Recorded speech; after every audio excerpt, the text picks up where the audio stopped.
The morning had started like any other Tuesday in Denver. Officer James Martinez sat in the station's briefing room, half listening to Captain discuss the week's patrol assignments and community initiatives. The familiar smell of burnt coffee filled the air as officers shuffled through papers and checked their equipment. Martinez had been on the force for 15 years, long enough to know that most days blended together. Routine calls, paperwork, and the occasional moment of genuine danger that reminded you why you chose this profession in the first place. His German Shepherd partner, Duke, lay at his feet, occasionally lifting his head at the sound of other officers entering or leaving the room. Duke was no ordinary dog. At 8 years old, the massive German Shepherd had completed more successful arrests and drug seizures than most officers would see in their entire careers. His dark coat gleamed under the fluorescent lights of the station, and his alert brown eyes missed nothing.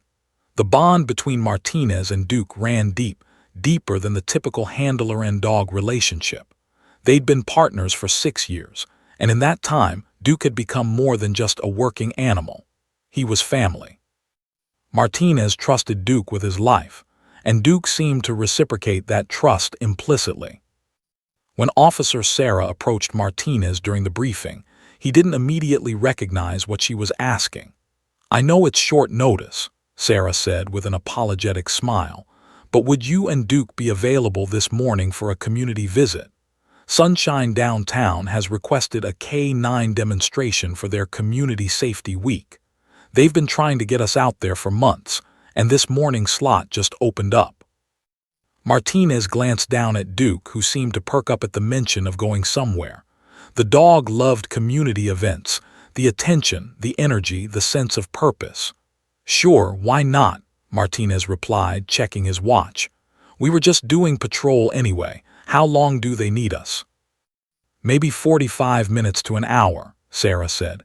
"It's a small facility, probably 20 kids or so, mostly toddlers and preschoolers. They just want the kids to see what police dogs do and understand that we're here to help them." "Sounds easy enough," Martinez said, standing up and adjusting his uniform. "Let me grab Duke's leash and we'll head over there." 20 minutes later, Martinez was driving through the quiet Denver streets toward the center.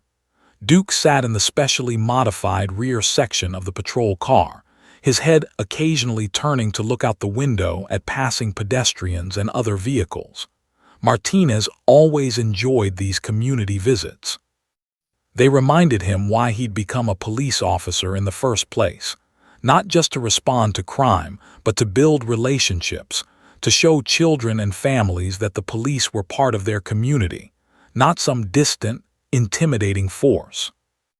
The Sunshine Center was located in a converted Victorian house painted bright yellow with a large, fenced playground out front. Several parents were dropping off children, and Martinez could see caregivers moving around inside. As he parked and opened the rear door for Duke, several children's faces appeared in the windows, eyes widening at the sight of the large police dog. Mrs. the Director met them at the entrance. She was a warm woman in her 50s with kind eyes and an easy smile. "Officer Martinez, thank you so much for coming. The children have been so excited all week. We told them a police dog was coming and they could barely sleep last night." She knelt down to pet Duke, who wagged his tail enthusiastically. "And this must be Duke. My goodness, what a beautiful animal." "Thanks for having us," Martinez replied. "Duke always enjoys meeting kids. He's very gentle and patient." Mrs. led them down a colorful hallway decorated with children's artwork and safety posters. The main activity room was large and sunny, with toy storage units lining the walls and soft mats covering most of the floor. Approximately 20 children were gathered on the mats, their ages ranging from about 2 to 5 years old. When they saw Duke enter the room, the reaction was immediate and enthusiastic. Squeals of delight filled the space as the children scrambled to their feet. "Everyone, this is Officer Martinez and his partner Duke," Mrs. announced, clapping her hands to get the children's attention. "Duke is a police dog. Can everyone say hello, Duke?"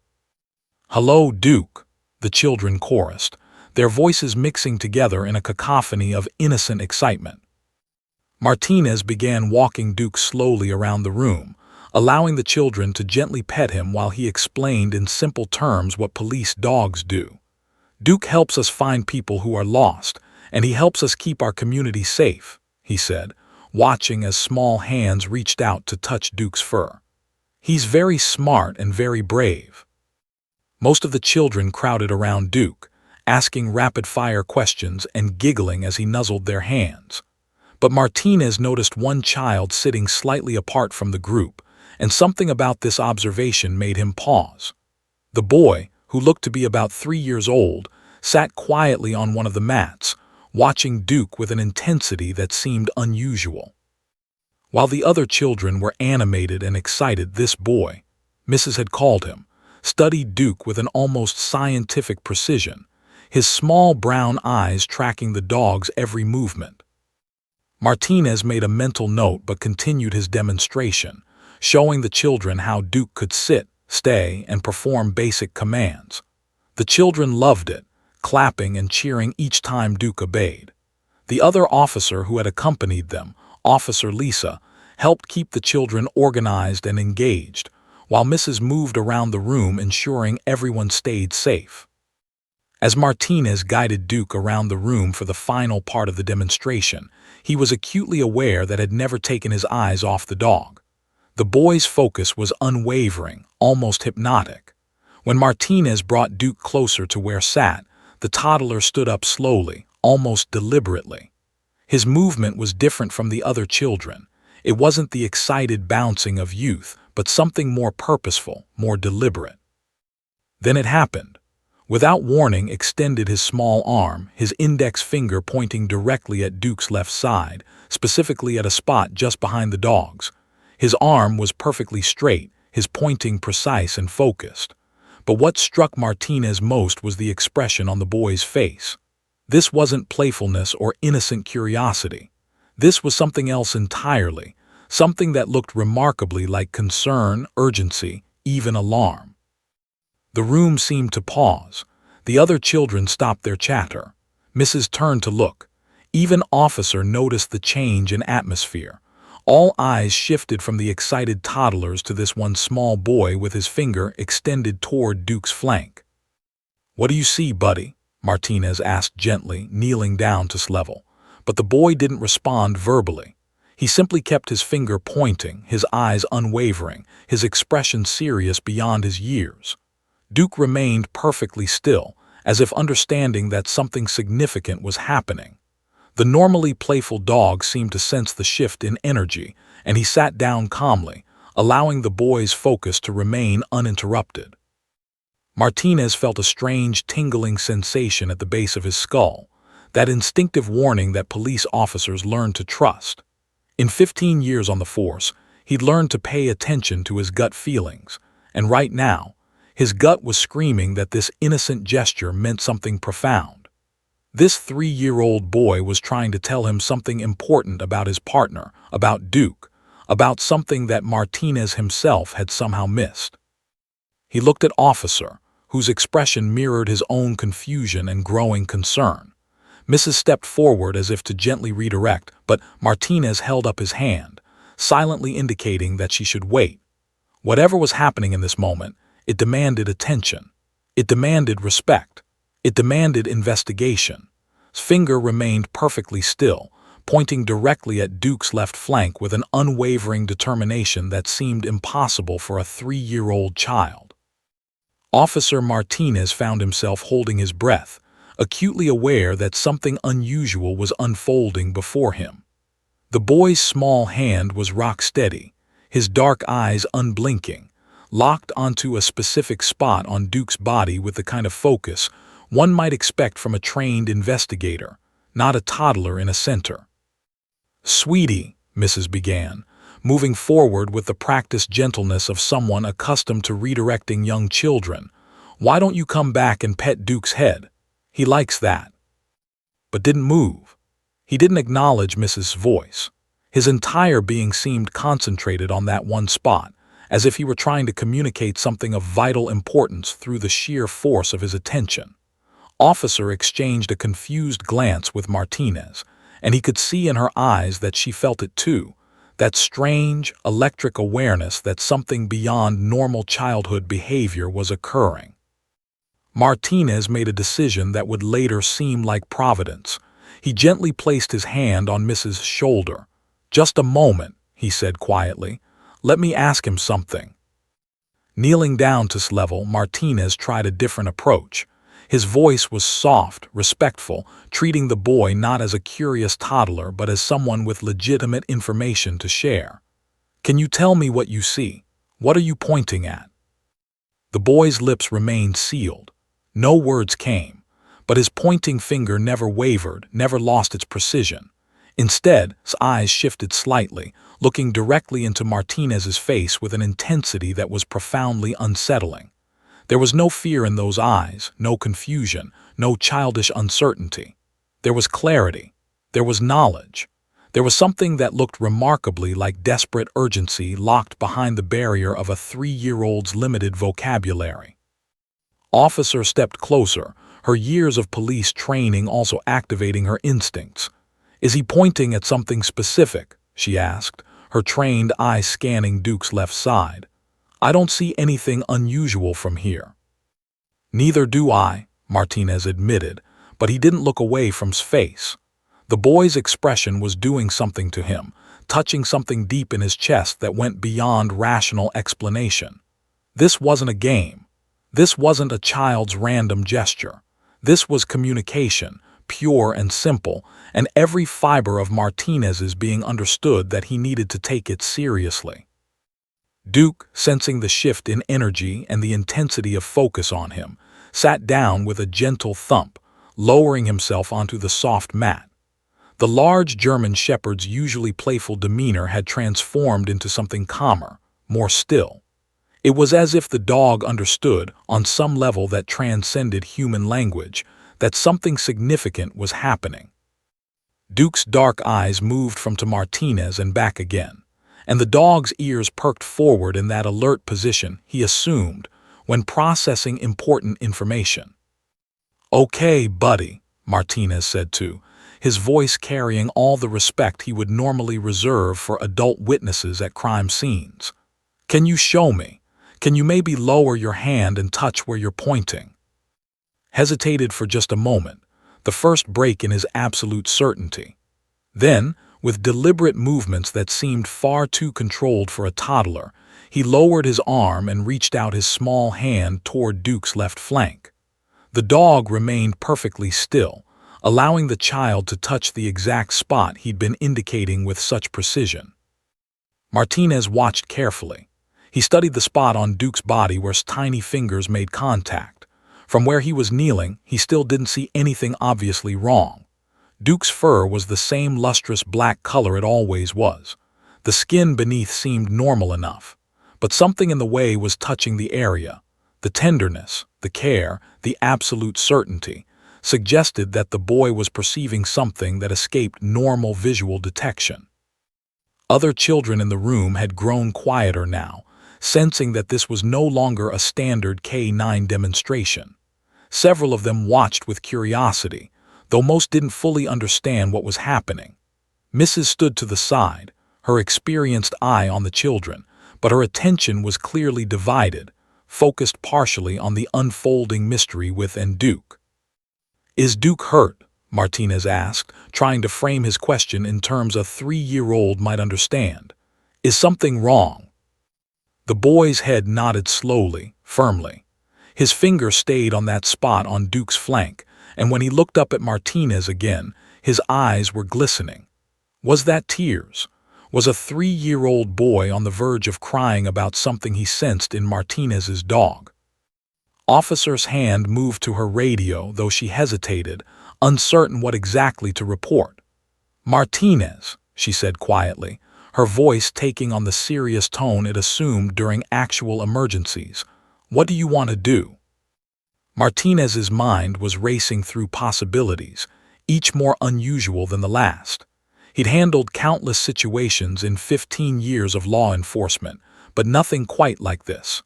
There was no protocol for when a toddler pointed at your K-9 partner with absolute certainty that something was medically wrong. There was no training module for this scenario.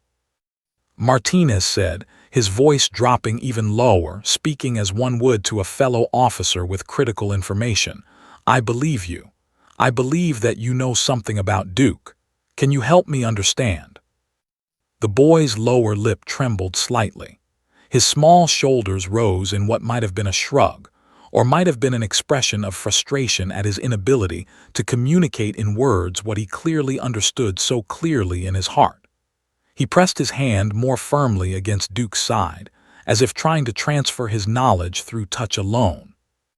Duke shifted his weight slightly, a barely perceptible movement but enough to draw attention. Was the dog reacting to being touched in a sensitive area? Martinez had handled Duke through countless scenarios, arrests, chases, confrontations, but he'd never seen the dog display obvious pain or discomfort. "We need to call Dr. Park," Martinez said suddenly, the decision crystallizing in his mind.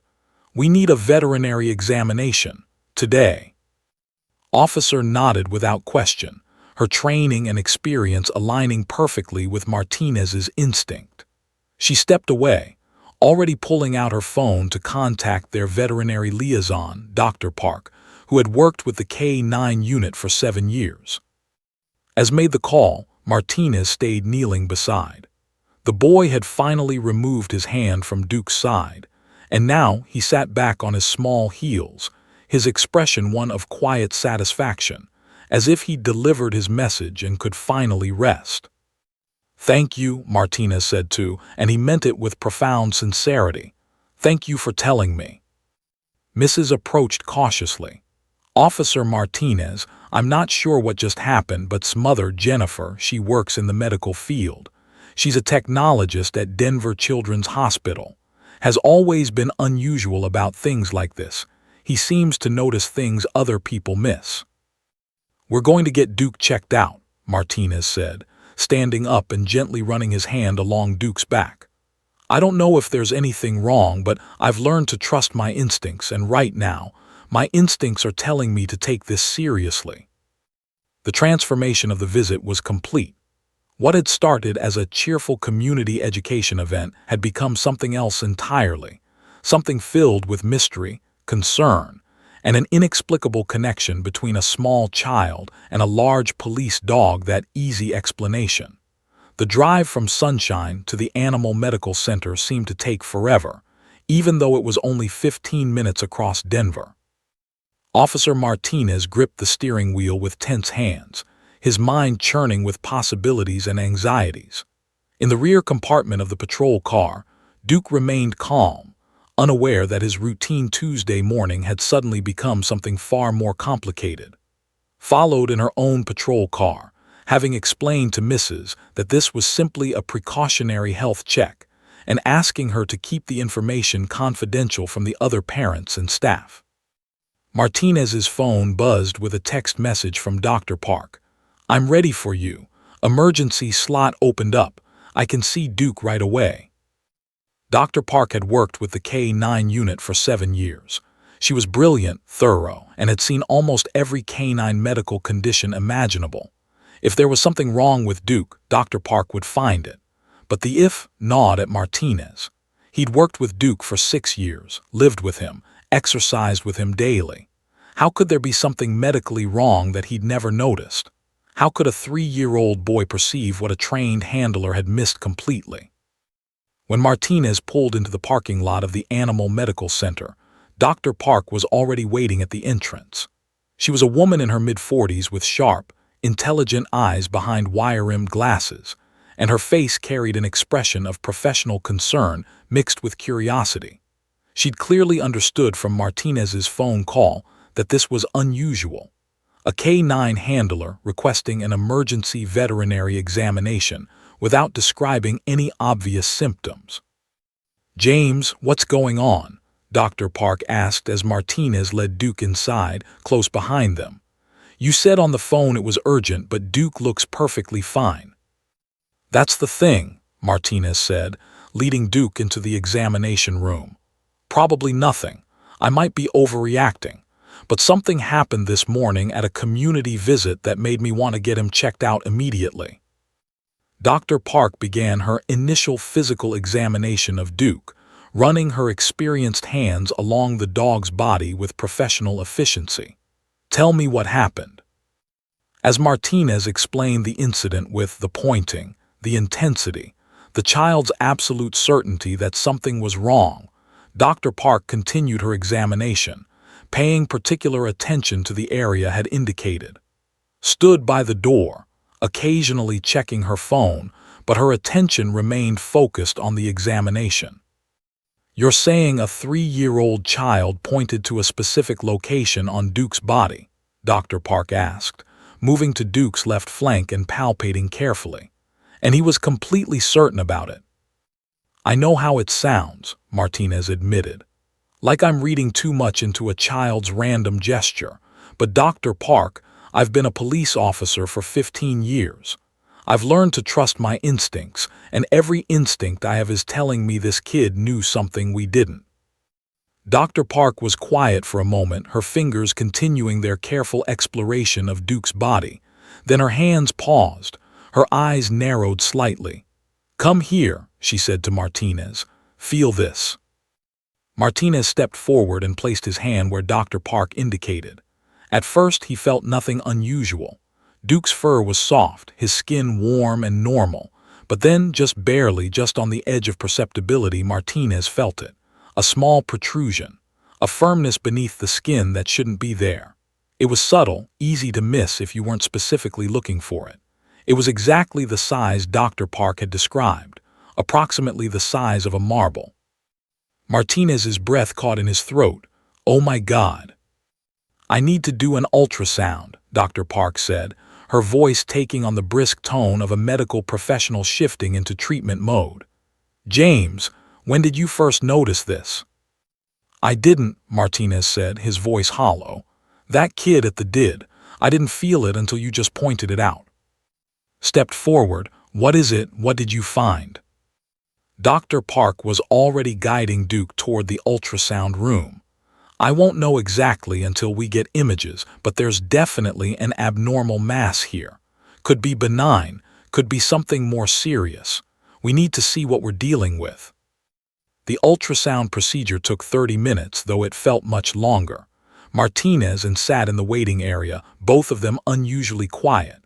Martinez kept replaying the moment at this pointing finger, the boy's intense eyes, the certainty radiating from a 3-year-old small frame. How had the child known?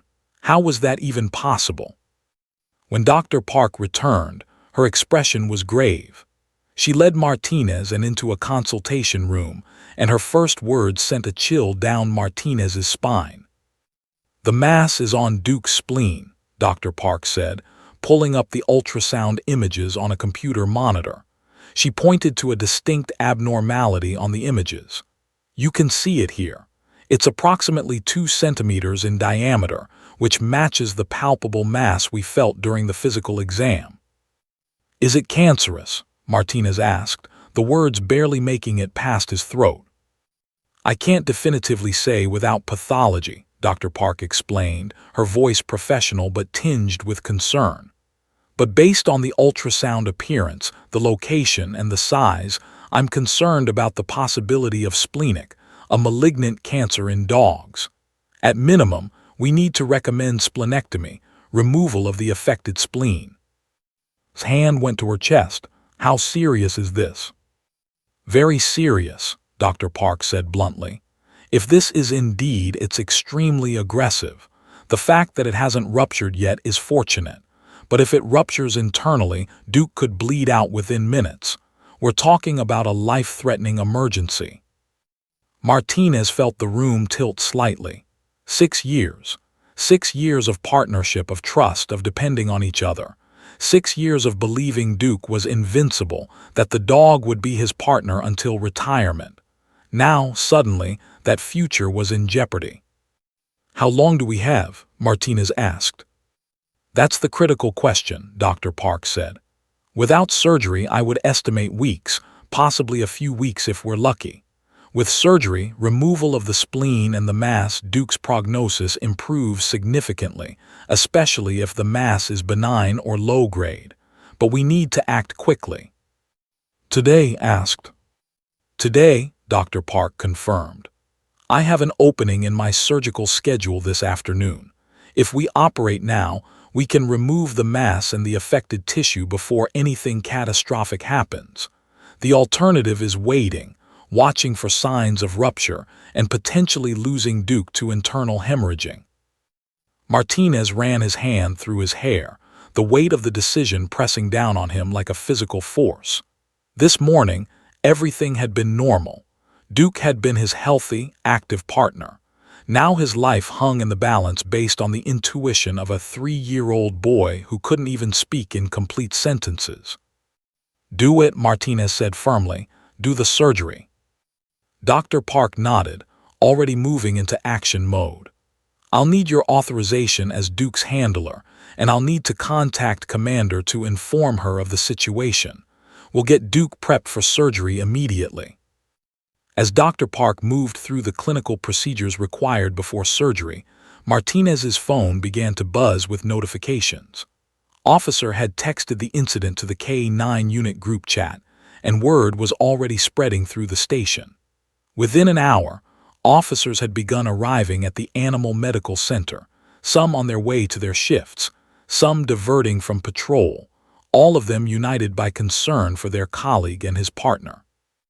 By noon, the entire K-9 unit had gathered in the waiting area. Captain had been informed and had authorized the emergency procedure without hesitation.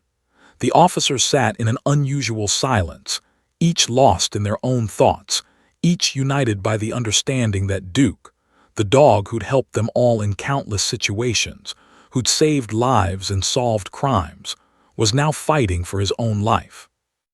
As Dr. Park wheeled Duke into the operating room, her surgical team ready and waiting, Martinez made a mental note to do something he hadn't done in years. He was going to find that little boy, and he was going to thank him properly.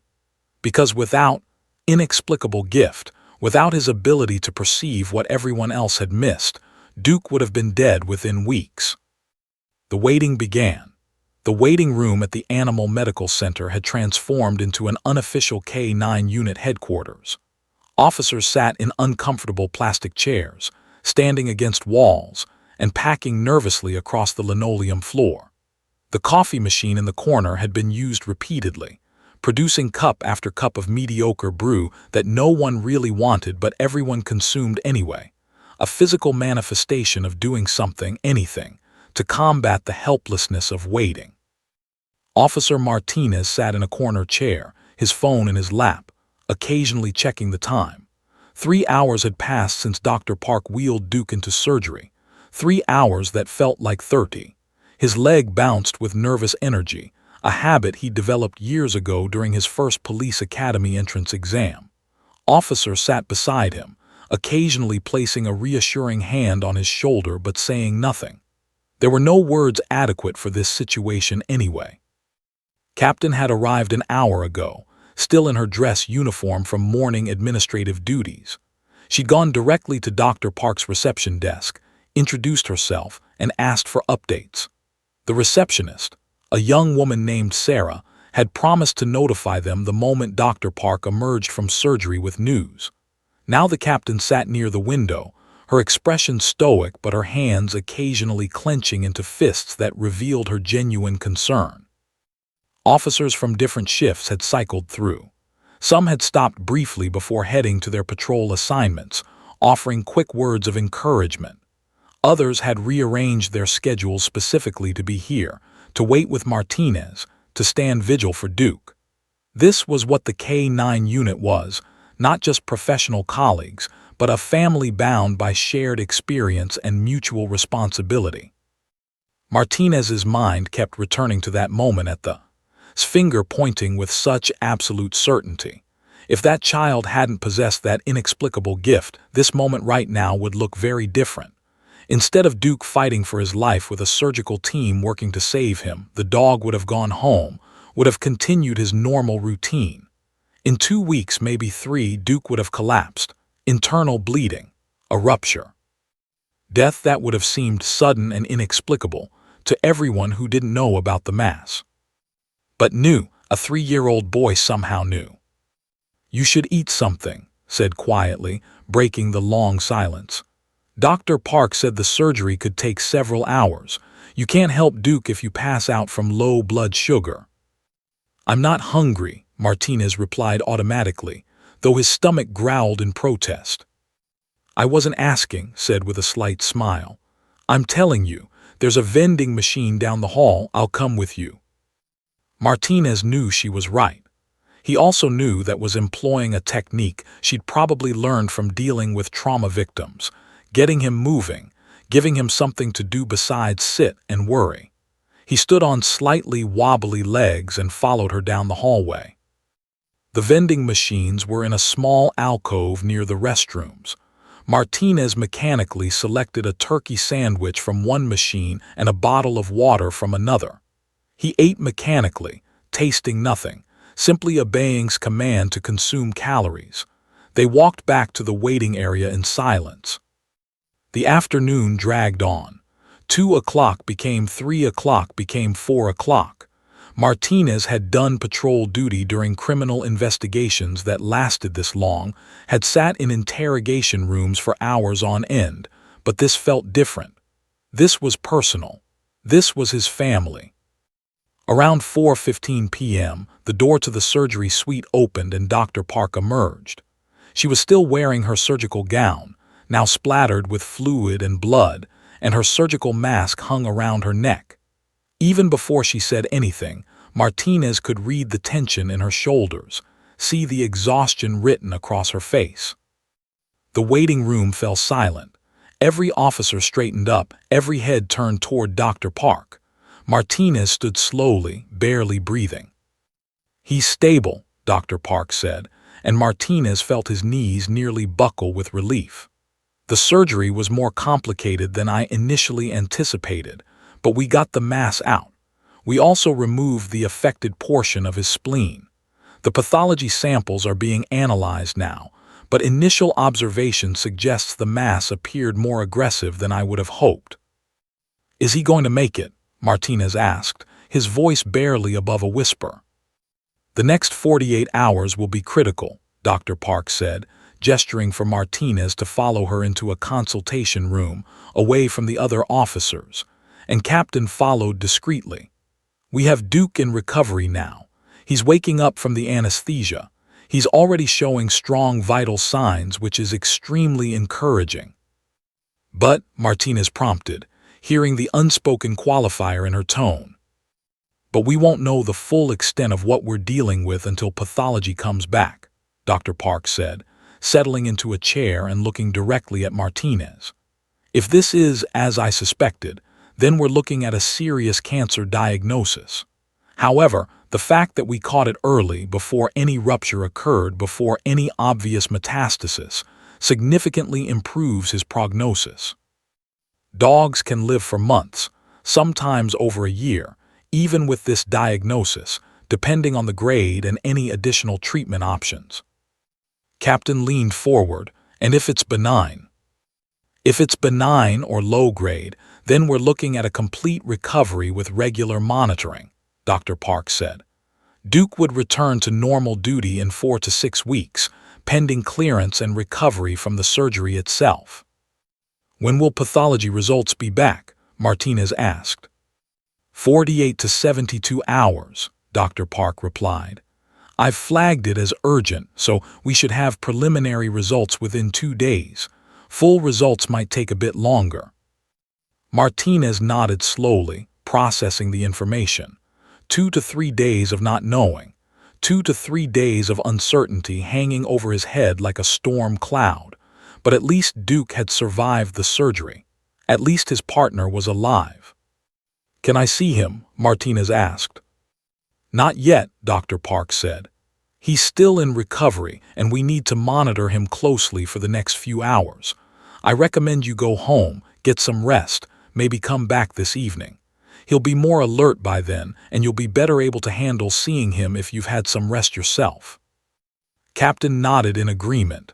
"That's an order, Martinez. Go home, get some sleep. We'll maintain a rotation of officers here at the clinic if you want company." Martinez wanted to argue, wanted to camp out in the waiting room until Duke was fully conscious. But he was experienced enough to recognize exhaustion and shock were clouding his judgment. He agreed and offered to drive him home, insisting he was in no condition to operate a vehicle safely. As they drove through Denver, the city's afternoon traffic crawling along the streets, Martinez stared out the window at the familiar landmarks. The center where this all began was just 10 minutes away from his current location. Somewhere over there was probably having snack time or completely unaware that his morning action had probably saved a life. When dropped him at his house, Martinez went through the motions of his evening routine on autopilot. He showered, changed clothes, made himself some tea he didn't want. He sat on his couch in the empty house, empty now without Duke's familiar presence, and finally allowed himself to cry. The tears came quietly at first, then with increasing intensity. 6 years of partnership, of trust, of believing his partner was invincible, all threatened by an invisible mass that a toddler had somehow sensed. The mixture of relief that Duke had survived surgery, fear about the pathology results, and gratitude toward that inexplicable child overwhelmed him completely. By the time night fell over Denver, Officer James Martinez had cried more than he had in years, prayed in ways he hadn't since his grandmother died, and made mental notes about what he needed to do tomorrow. First on that list, find and thank him properly. Because without that child's gift, without his mysterious ability to perceive what others couldn't, none of this would be happening right now. Duke would be silently dying from the inside out, and Martinez would never know why. Officer Martinez hadn't slept. He'd tried. He'd lain in bed for hours, staring at the ceiling of his dark bedroom, listening to the tick of the wall clock and the hum of the refrigerator. His mind wouldn't stop racing, wouldn't grant him the mercy of unconsciousness. Around 5 a.m., he'd given up the pretense and gotten up, showered, and made coffee. By 6 a.m., he was sitting in his truck in the parking lot of the Animal Medical Center, watching the sun begin to creep across the Denver horizon, painting the sky in shades of purple and orange. The clinic wasn't officially open yet, but Dr. Park's car was already in the parking lot. Martinez wasn't surprised. A surgeon as dedicated as Dr. Park wouldn't sleep the night after emergency surgery. She'd probably been here all night, monitoring Duke's recovery, ensuring his vital signs remained stable. When Martinez walked into the clinic at 6:30 a.m., he found Dr. Park in the recovery area, checking the IV lines connected to Duke. His partner lay on a padded recovery bed, still groggy from anesthesia, but his eyes fluttered open slightly at the sound of Martinez's footsteps. The surgical site on Duke's left side was bandaged carefully, the white gauze clean and professional. A cone-shaped collar surrounded his head, an Elizabethan collar designed to prevent him from licking or biting at his stitches during recovery. "He's been asking for you," Dr. Park said with a slight smile, not looking up from her monitoring. "Well, as much as a dog can ask for someone, he's been watching the door." Martinez approached Duke slowly, carefully, afraid somehow that any sudden movement might dislodge something vital or disturb his partner's fragile recovery. When Duke saw him, the dog's tail, though still weak, lifted slightly off the bed and wagged with faint but unmistakable enthusiasm. "Hey, buddy," Martinez said, kneeling beside the recovery bed and gently placing his hand on Duke's uninjured side. "How are you feeling?" Duke's brown eyes focused on Martinez's face, and for a moment all the anxiety and fear of the previous day seemed to dissolve. His partner was alive. His partner was going to be okay, at least for now. The dog let out a small whimper, not of pain, but of recognition, of relief at seeing his handler again. "His vital signs have been excellent through the night," Dr. Park said, finally looking away from her monitoring equipment to meet Martinez's eyes. "Temperature is normal, heart rate is stable, blood pressure is where it should be. He woke up about 2 hours ago and has been relatively alert since then. He took some water, which is a very good sign. That's great news, Martinez said, though his voice wavered with emotion. That's really great. It is, Dr. Park agreed. I'm cautiously optimistic about his recovery trajectory. Now, the big question is what pathology tells us. But regardless of whether this was benign or malignant, we got it out before it could cause a catastrophic rupture. We got it out before there was any internal bleeding or damage to other organs.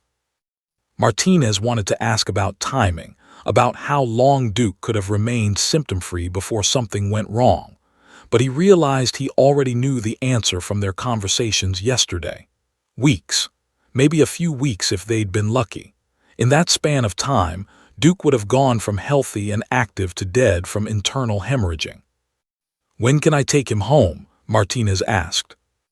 Not yet, Dr. Park said. I want to keep him here for at least another 24 to 48 hours for observation. He needs IV fluids, pain management, and close monitoring. Tomorrow evening at the earliest if everything continues going well. I'll also be sending him home with antibiotics and pain medication. No strenuous activity for at least 6 weeks.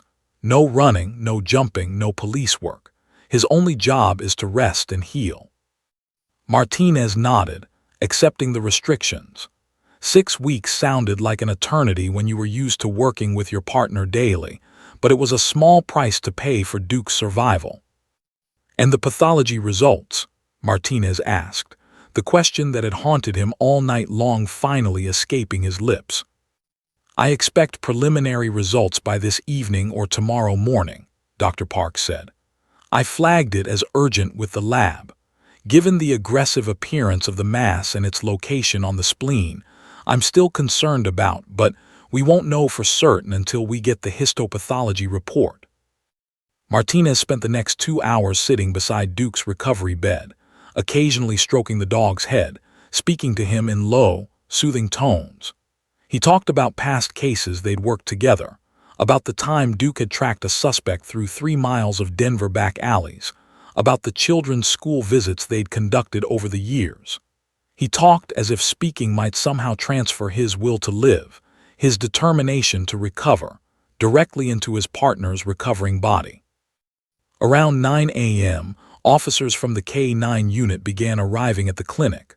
Officer showed up with coffee and breakfast sandwiches. Officer arrived an hour later with flowers, an unusual touch, but appropriate somehow.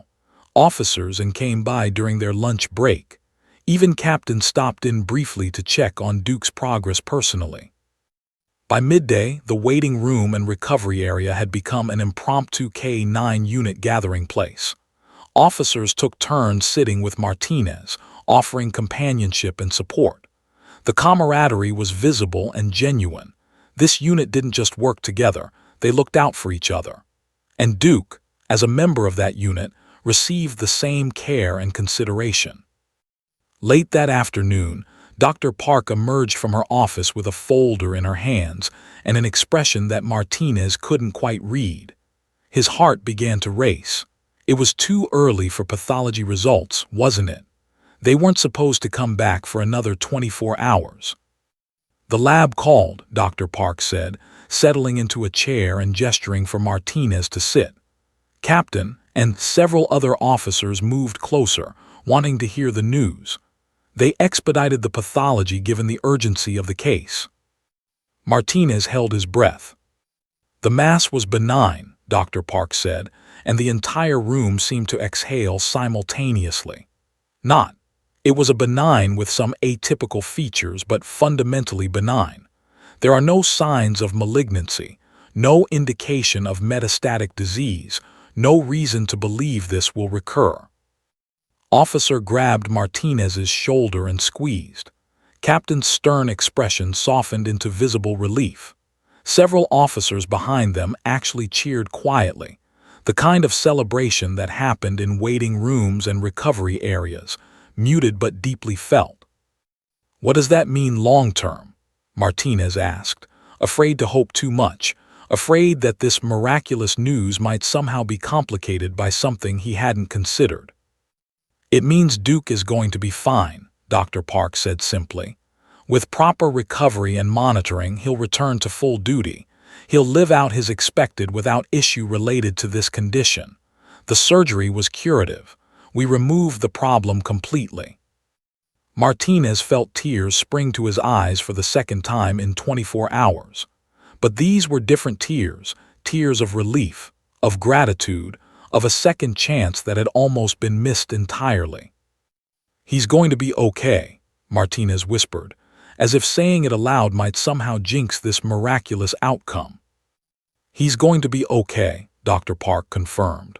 "And James, you need to understand something. If that child hadn't pointed out the problem yesterday, if you hadn't trusted your instincts and gotten Duke examined immediately, we wouldn't be having this conversation. That boy saved your partner's life. That's not an exaggeration. He saved Duke's life." Martinez nodded, unable to speak past the lump in his throat. One thought consumed him completely. He had to thank that child and his mother.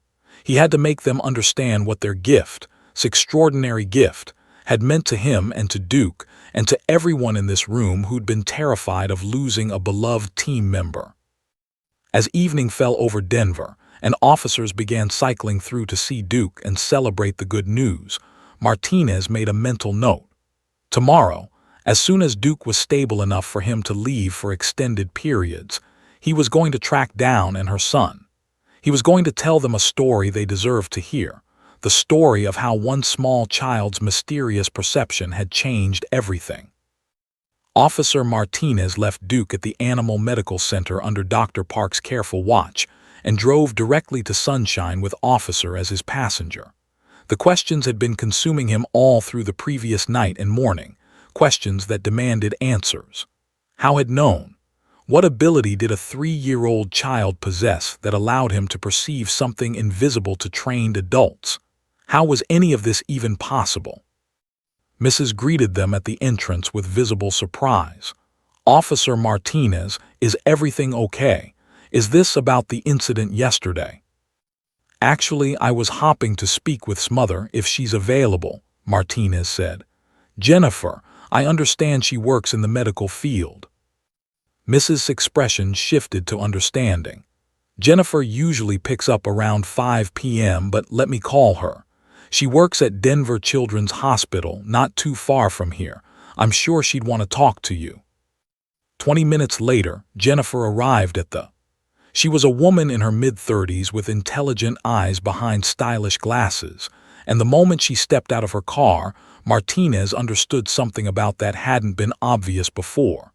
The boy's serious demeanor, his focused intensity, his observational precision, these were traits he'd inherited from his mother.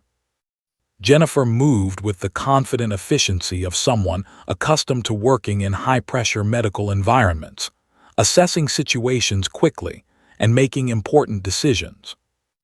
"Officer Martinez," Jennifer said, extending her hand with a firm grip. "Mrs. said you wanted to speak with me about, is everything all right? Is Duke okay?"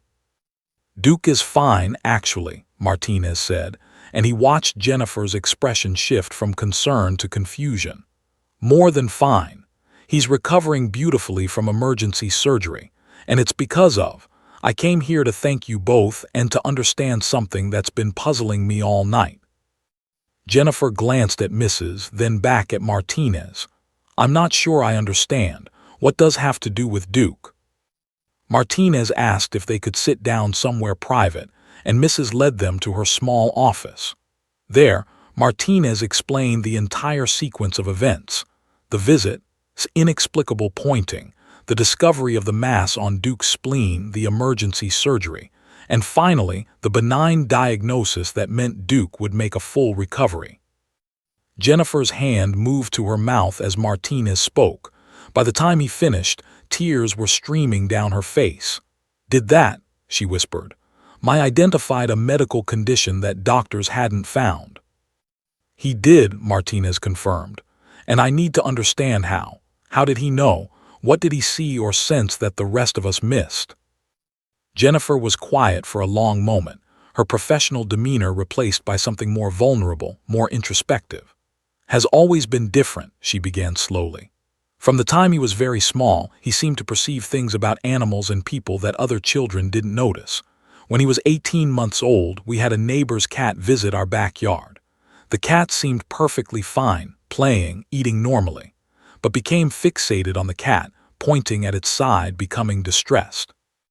I took it as a toddler's random behavior at first, but was so insistent, so upset, that I mentioned it to our neighbor. Jennifer paused, remembering. It turned out the cat had a tumor on its side. Our neighbor had been planning to take it to the vet anyway, but its reaction made her move up the appointment. The vet said if they'd waited another month, the situation would have been dire. Has this happened before? Martinez asked, leaning forward with intense interest. Several times, Jennifer admitted. 2 years ago, we were at a park and pointed at a bird that seemed to be just sitting on a branch. He became very upset, making sounds of distress. My husband was frustrated. It's just a bird, let's play, but I watched the bird more carefully. Its wing was bent at an odd angle. It was injured. We contacted a wildlife rehabilitation center. Martinez felt a chill run down his spine. This wasn't coincidence. This wasn't random childhood behavior. This was something genuine, something real, something that transcended normal human perception. Does understand what he's doing? Asked quietly. Does he realize what his gift is?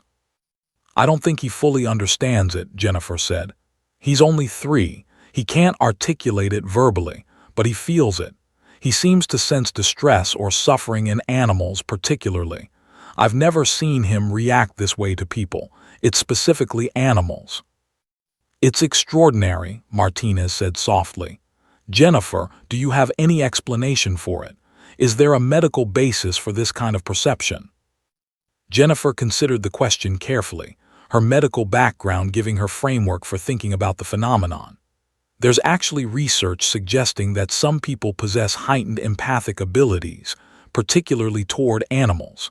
It's sometimes called animal intuition or animal empathy.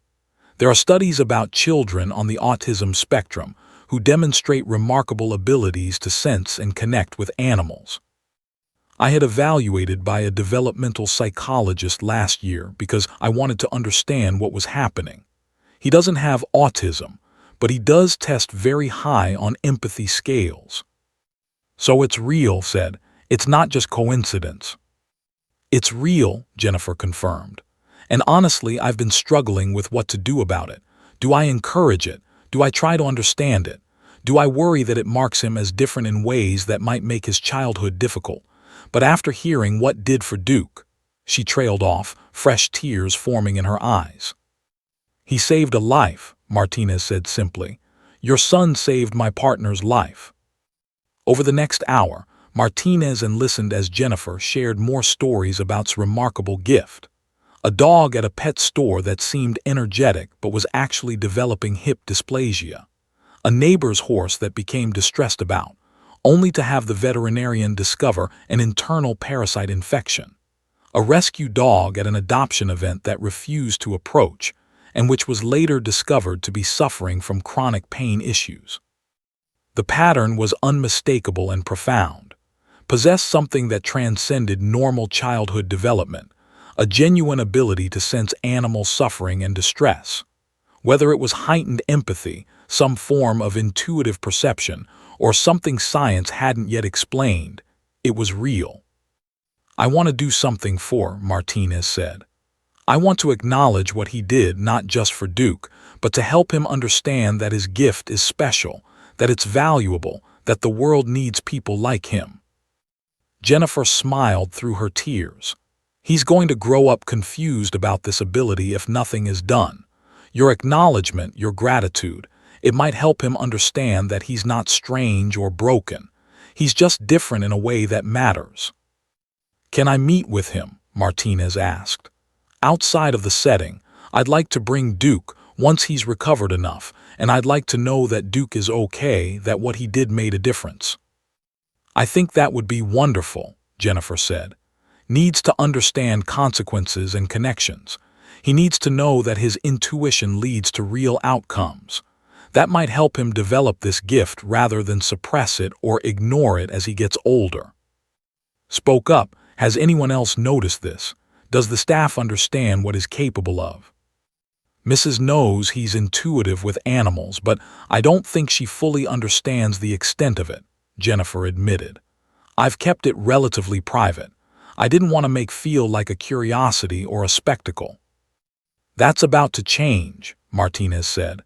Once Duke is fully recovered and we can tell this story publicly, it's going to resonate with people. Your son is going to become locally famous, possibly nationally famous. Are you prepared for that? Jennifer's expression was conflicted. Honestly, I'm terrified. But if it means understands his gift is valuable, if it means children like him, children with heightened empathy and intuitive abilities, are recognized and nurtured rather than medicated or corrected, then maybe that fear is worth it.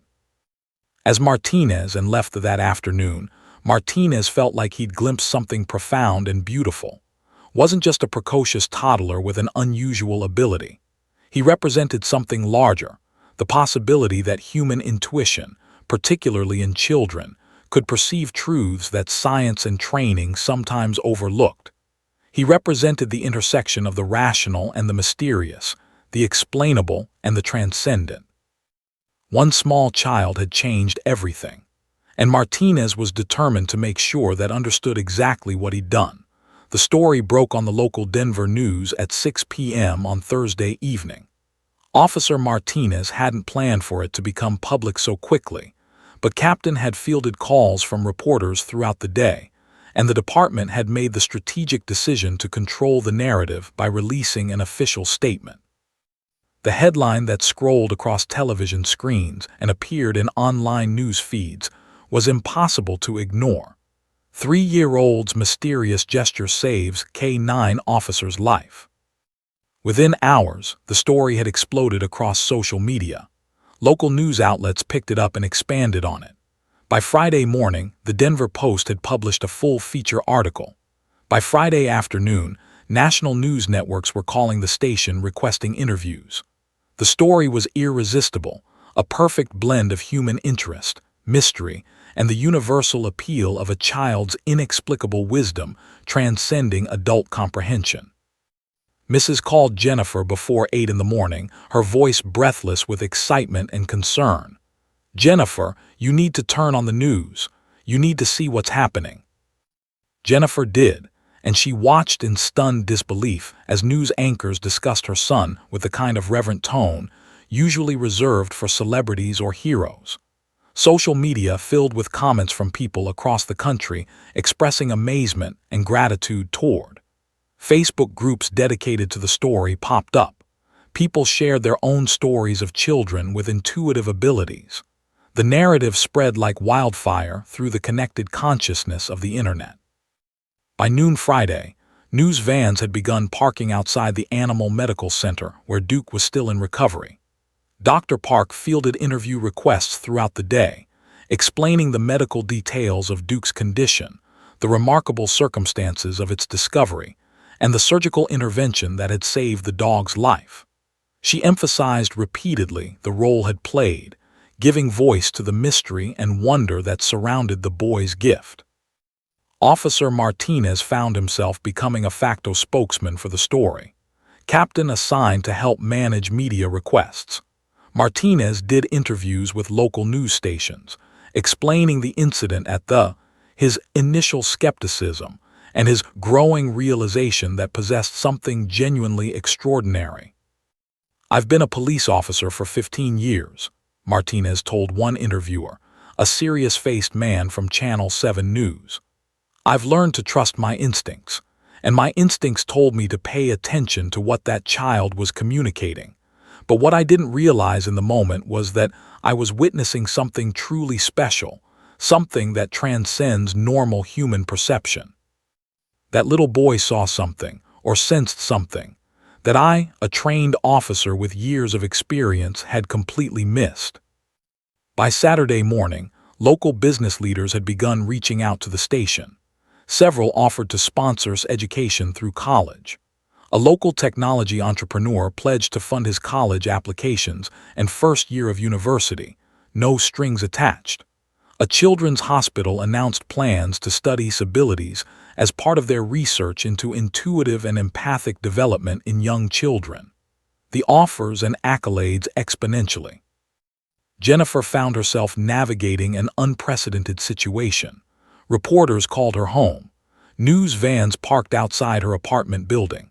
Social media accounts dedicated to sprung up, some genuinely supportive, others attempting to exploit or sensationalize the story. She had to hire a lawyer to manage interview requests and protect her son's privacy and image rights. But amid the chaos, something beautiful was happening. The story was resonating with people across the country. Parents of sensitive, intuitive children came forward with their own stories. Teachers described children who seemed to perceive things beyond normal observation. Veterinarians and animal behaviorists discussed the phenomenon of animal intuition in children. The narrative was expanding beyond alone to encompass a broader conversation about human potential and the abilities we sometimes dismiss or ignore in childhood. Mrs. organized a special ceremony at Sunshine for Wednesday afternoon. She wanted to celebrate officially and give the community an opportunity to express gratitude. Officer Martinez coordinated with Dr. Park to arrange for Duke to attend, even though the dog's recovery was still ongoing. Duke was cleared for short supervised outings, and this seemed like an occasion worthy of the effort. The ceremony was planned for 2 p.m., but by 1:30 p.m., the small parking lot was overflowing with vehicles. News vans lined the street. Local politicians, including Denver's mayor, had been invited. Teachers from other schools came out of curiosity and solidarity. Parents with their own children filled this activity room and spilled out into the carefully decorated outdoor play area. At 2 p.m. precisely, Officer Martinez arrived with Duke in a specialty vehicle. The dog was moving carefully, still favoring his left side where the surgery had been performed, but his tail was up and his eyes were alert. He wore a special ceremonial vest decorated with the Denver Police Department insignia and a Medal of Valor, not technically a standard award, but Captain had insisted it was appropriate. When saw Duke, his entire face transformed. The shy, reserved toddler who'd spent most of his time at the observing rather than participating suddenly became animated. He rushed forward, then stopped, his demeanor shifting to something more respectful and careful. He approached Duke slowly, as if understanding that his friend was still healing. Duke, for his part, nuzzled gently, the two forming an immediate reconnection that seemed to transcend the weeks that had passed since their first meeting. Cameras flashed continuously. News helicopters circled overhead. But in that moment, none of it mattered. What mattered was the bond between a child with an extraordinary gift and the dog whose life he'd saved. Officer Martinez presented with an honorary Junior K-9 officer certificate, printed on official Denver Police Department letterhead and signed by Captain personally. He also gave a custom-made stuffed police dog wearing a tiny version of Duke's ceremonial vest. The audience applauded. Several people wept openly. Jennifer stood to the side, her hand over her heart, watching her son receive public acknowledgement of his gift. She'd been terrified about how this would all unfold, worried about exploitation and misunderstanding. But looking at its expression, at the genuine love and respect radiating from the gathered crowd, she understood that this was healing. This was validation. This was society saying to her son, "What you can do matters. Your gift is valuable. You are special." Dr. Park spoke to the crowd about the medical realities of Duke's condition, about how quickly a splenic could become life-threatening, about how rare it was for any condition like this to be discovered before becoming catastrophic. "This boy," she said, gesturing toward, "gave us a window of opportunity. He gave us the chance to help. Without him, Duke would have died within weeks, and we never would have known why." National media outlets sent representatives to cover the ceremony. CNN did a live remote broadcast. Morning shows across the country featured the story. His face appeared on news screens in millions of homes. But unlike some of the sensationalized coverage that sometimes emerged from viral stories, the media treatment of remained respectful and focused on the genuine mystery and wonder of his gift. Local business leaders made their pledges public at the ceremony. A technology entrepreneur spoke about wanting to support the next generation of human potential. A retired educator discussed the importance of recognizing and nurturing children with unusual abilities. An animal shelter offered to partner with and Jennifer on education programs about animal welfare and observation. As the ceremony concluded and the crowd began to disperse, Officer Martinez found himself standing alone with Jennifer and Duke. The boy was petting the dog's head gently, his small hand moving with care and tenderness. Duke closed his eyes, seemingly content in a way that only came from being with someone who truly understood his nature. "Thank you," Jennifer said to Martinez, her voice thick with emotion. "Thank you for seeing what did. Thank you for believing in him. Thank you for making sure he knows his gift matters." "Thank you for raising him," Martinez replied. "Thank you for nurturing this ability instead of trying to suppress it or explain it away. The world needs more people like. The world needs to recognize that children can perceive truths that adults sometimes miss." As the sun began to set over Denver, painting the sky in shades of amber and rose, Officer Martinez understood that this was more than a story about a miraculous recovery. This was a story about human connection, about the power of intuition, about the ways that the most extraordinary gifts often come from the most unexpected sources. And it was a story that was far from over. 6 months had passed since that fateful Tuesday at Sunshine. The leaves had turned golden and crimson across Denver, and autumn was giving way to winter. Officer James Martinez stood in the parking lot of the Denver Police Department, watching as Duke emerged from the patrol car with the familiar gait of a dog returning to his purpose. The surgery scar had healed completely, visible only as a thin line beneath the dog's black fur. Duke's movements were fluid, confident, and energetic. The dog was back. Dr. Park had cleared Duke for full duty exactly 1 week ago, but only after 6 months of careful monitoring, physical therapy, and regular veterinary checkups. The benign diagnosis had held true. Pathology reports confirmed no signs of recurrence. Blood work consistently came back normal. Dr. Park had become more optimistic with each passing month, and her final clearance had come with genuine enthusiasm. Duke was fully recovered and ready to resume his role as a K-9 officer. But everything about Duke's life had changed, even if the dog himself didn't fully understand the magnitude of the transformation. Every month, without fail, Jennifer brought to the police station. Sometimes they came in the morning before Jennifer's shift at Denver Children's Hospital. Sometimes they came on weekends. And every single visit and Duke spent time together, sometimes just sitting quietly, sometimes playing gently in the secure K-9 unit yard.